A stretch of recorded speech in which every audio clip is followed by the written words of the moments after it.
Police, yes, sir. Oh, they got a microphone for you. I guess they want you to be on C-SPAN or...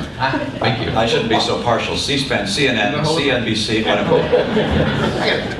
You know all of that. My name is Ray McGovern. I spent 27 years as a CIA analyst. I'd like to pick up on your remarks having to do with Iran. President Bush has now conceded that Iran stopped its specifically nuclear-related program 4 years ago. Israeli officials dispute that and disparage the U.S. intelligence upon which it's based.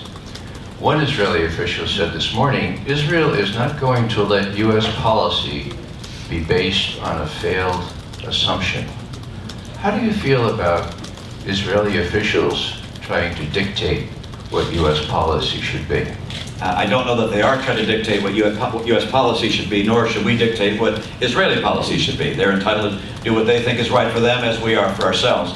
I must admit, as I read the National Intelligence Estimate, what struck me was that we have 16 different intelligence agencies who are saying that Iran continues to develop the material they need, the fuel they need to develop a nuclear weapon. And that they will have sufficient fuel to develop or to have a nuclear weapon by 2009 or 2010. That's pretty soon. Number two, they're developing continually the ballistic missile technology they would need to launch such a weapon a significant distance. What they have said they have high confidence that Iran has stopped doing, and by the way, simultaneous with the time that we invaded Iraq, they stopped actually building the casement, if you will, that the bomb would go in, the warhead. And that's relevant, of course, but it is also relevant that this is a nation which could have a bomb within a matter of 2, 3, or 4 years. And for that reason, I support fully an effort to tighten dramatically the sanctions on Iran.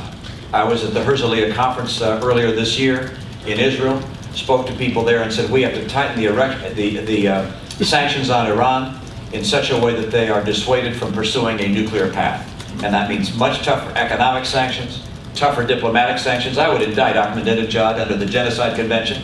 And by the way, when the former leader of Iran, Khatami, was coming to Massachusetts to speak at Harvard University, inexplicably, I was asked if we'd provide a state police detail to lead him into the university. And I said, no way, absolutely no way are we going to give that kind of a dignitary's welcome to somebody who has been pursuing nuclear technology.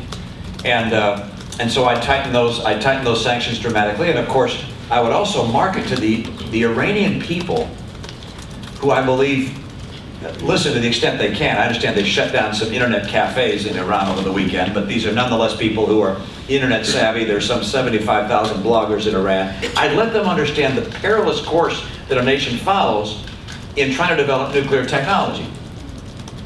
Right now they have a currency, their currency note has a nuclear symbol on it. They celebrate Nuclear Day. They're all very proud to become a nuclear nation. They should understand that becoming a nuclear nation is a source of peril, not just a source of pride.